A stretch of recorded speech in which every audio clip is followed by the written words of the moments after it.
স্বাধীনতা দিবসের আগে মঙ্গলবার ভারত মেরা ভারত প্যারা ভারত হ্যায় শীর্ষক হিন্দি গানের অ্যালবামের টিজারের আনুষ্ঠানিক উদ্বোধন হলো কোচবিহার প্রেস ক্লাবে। এই দিনে এই অনুষ্ঠানে উপস্থিত ছিলেন বিখ্যাত সঙ্গীত পরিচালক অশোক ভদ্র। এই গানটি গেয়েছেন সঙ্গীত শিল্পী দোয়েল পাল এবং এই গানের মাঝে শায়রিতে কণ্ঠ দিয়েছেন কোচবিহার কোতোয়ালি থানার আইসি তপন পাল। গানটির গীতিকার অনুপম দত্ত এবং গানের মিউজিক অ্যারেঞ্জমেন্টে রয়েছে বিক্রম মিত্র। এদিন এই অ্যালবামটির আনুষ্ঠানিক উদ্বোধন করে এই সঙ্গীত নির্মাণের যাবতীয় তথ্য এদিন তুলে ধরেন গীতিকার অনুপম দত্ত, শিল্পী দোয়েল পাল, কোচবিহার কোতোয়ালি থানার আইসি তপন পাল এবং বিশিষ্ট সঙ্গীত পরিচালক অশোক ভদ্র।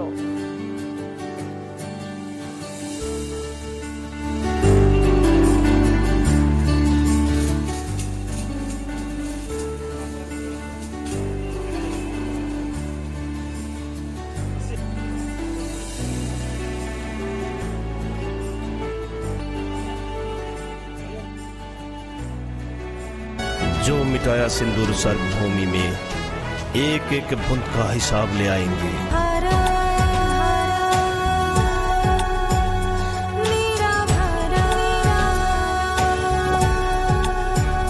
भारत भारत की महाभारत है, भारत भारत की दिशा भारत है।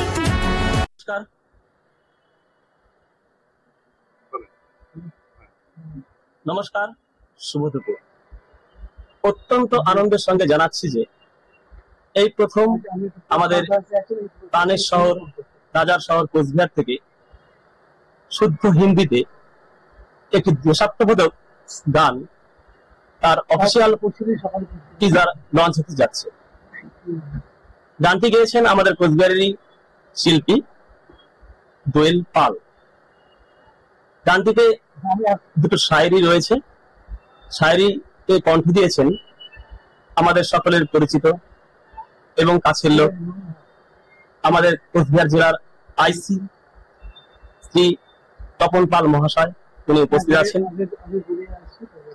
অফিসিয়াল টিজার লঞ্চ এই ছোট্ট অনুষ্ঠানে আমাদের মাঝে আমরা পেয়েছি বলিউড, টলিউড এবং ভারতবর্ষের বিভিন্ন ভাষায় যিনি সাফল্যের সঙ্গে এতদিন পর্যন্ত মিউজিক ডিরেকশন দিয়ে আসছেন, ভারতবর্ষের শ্রেষ্ঠ শিল্পীরা কুমার শানু থেকে শুরু করে শ্রেয়া ঘোষাল, সোনু নিগম, যাদেরকে উনি মিউজিক ডিরেকশন দিয়েছেন, তিনি আমাদের মাঝে উপস্থিত আছেন শ্রদ্ধেয় শ্রী অশোক ভদ্র স্যার মহাশয়।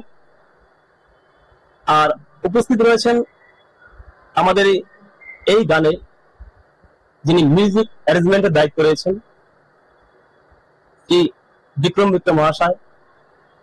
আর উপস্থিত রয়েছেন আমাদের এইসব গানগুলোর ক্ষেত্রে, রিলিজ করার ক্ষেত্রে বা গানগুলোতে বিভিন্ন রকম সহযোগিতার হাত বাড়িয়ে দিতে সবসময় আমাদের ছায়া সঙ্গী হিসাবে পাশে থাকেন দীপ পোদ্দার মাইক্রো গোল্ডের কর্ণধার শ্রী বিশ্বজিৎ পোদ্দার মহাশয়। এই গানের লিরিক্সটা যে লিখেছে আর কি, সে হলো আমার হাজবেন্ড শ্রী অনুপম দত্ত মহাশয়। তো ও ভীষণভাবে আমাকে হেল্প করেছে, আমাদের দুজনেরই সুর দেওয়া, স্যারও আছেন, স্যারের কাছ থেকেও অনেক হেল্প নেওয়া। তো সবটা মিলিয়ে আমি আজকে কিছুটা আপনাদের সামনে কিছুটা আর কি ওপেন করতে চাই আর কি।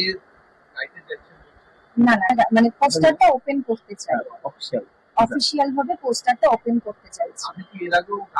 প্রথমেই শুভেচ্ছা এবং অভিনন্দন জানাচ্ছি দোয়েল পাল এবং অনুপম দত্তকে।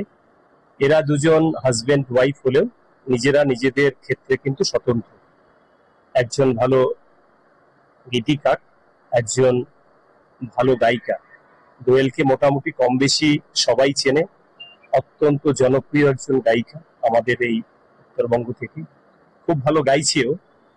এবং আজকে যার জন্য এখানে আমরা সবাই সমবেত হয়েছি আমাদের ডিস্ট্রিক্ট প্রেস ক্লাবে, সেটা হচ্ছে ওর একটি আপকামিং দেশাত্মবোধক গান, যেটা আমাদের শিহরণ জাগাবে বলে আমি আশা করি।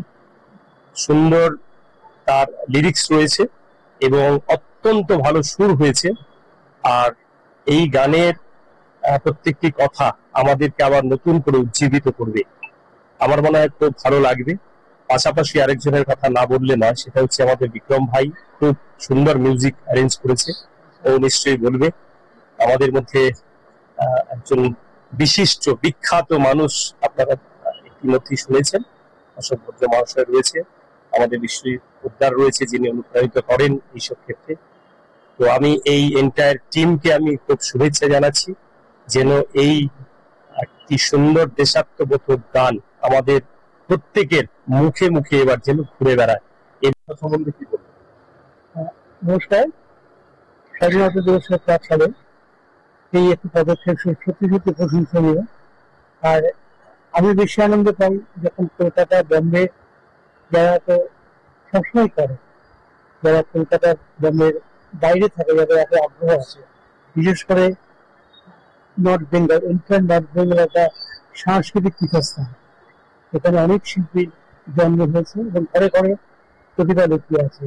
তাই জন্য আমি আজ থেকে না, বহু দিন আগে থেকে, অনেক বছর আগে থেকে, আমার বাড়ি যদি কলকাতা হয়, সেকেন্ড বাড়ি আমার বম্বে, তারপরে যদি বাড়ি কোথাও বলি, তার ভারতবর্ষের মধ্যে হচ্ছে কোচবিহার। কোচবিহারের কালচারের সাথে আমি অপূর্ণভাবে মিশে গেছি এবং এখানে সত্যি সত্যি আসতে পারি বলে আমি আনন্দ আপ্লুত। এখানকার মানুষগুলি এত সরল, এত ইজি, মানুষের সাথে মিশতে পারে, আতিথ্যতা এত প্রশংসনীয়, সেটা আমি সত্যি সত্যি অন্য কোথাও পাই না। সত্যি আমার এত পরিচয় হয়েছে, দেখেছি প্রত্যেক মানুষগুলো সুন্দর মিষ্টি কথা বলছে, ওরা ভালোভাবে মানুষকে আপন করে নেওয়া, আমার পছন্দ হয়। আমার সঙ্গে খুব অল্প সময়ের জন্য পরিচয় ছিল। আমি যখন ওনার থানাতে গেলাম, পুলিশ স্টেশনে গেলাম, উনি আমার জন্য যা করলেন ওই সময় আমার খুবই লাগবে। এত বড় একটা দায়িত্ববান মানুষ, এত যার একটা পুরো এত বড় একটা অঞ্চল যার হাতের উপরে, সেই কন্ট্রোল করার পরেও যে একটা মানুষ সঙ্গীত চর্চার মধ্যে থাকতে পারেন এবং শিল্পীকে কদর দেন, এটা তপনবাবুর মধ্যে সত্যি একটা নজির একটা সৃষ্টি করেন। আর উনি যে কোনো ব্যাপারে দেখেছেন তার ছেলে মেয়েদের সবসময় এগিয়ে দেওয়ার জন্য চেষ্টা করেন, কোনো পারমিশন নেই। আমি আগে অনেকের কাছ থেকে শুনেছি, আমাকে অনেকেই বলেছেন যে আমাদের তপনবাবু এসআই হওয়ার পর এখানকার চেহারাটাই বদলে গেছে। এই যে শোনাটা সত্যি সত্যি একটা পুরো, উনি তো প্রশংসার দাবি রাখিনি, আমরাও রাখি, যেহেতু আমরা ওনার রাখি। তারপর আমি দোলন সম্বন্ধে বলবো, দোয়েল সম্বন্ধে। দোয়েল মধ্যে চেষ্টাটা খুব মারাত্মক। দোয়েল এবং অনুপমরা দুজনই এই যে গানের সাথে এইভাবে যুক্ত হয়ে আছে, অর্থাৎ ওরা সুর করছে, লিখছে, এগুলো সত্যি অ্যাপ্রিসিয়েট করে না। এখন কি হয়, অনেক সুরকার, অনেক গীতিকার আছে যারা লুকিয়ে থাকে, তাদের সেই কদরটা পায় না তারা, কিন্তু কিছু মাধ্যম থাকে, সেই মাধ্যম দিয়ে তাকে তুলতে হয়। সে অন্বেষণ আমরা যে করি, শিল্পী অন্বেষণ, আমি সবসময় চেষ্টা করি। আমি যখন আগে এত ছবি করেছি, সিনেমা প্রচুর, প্রায় 450 সিনেমা মিউজিক করেছি।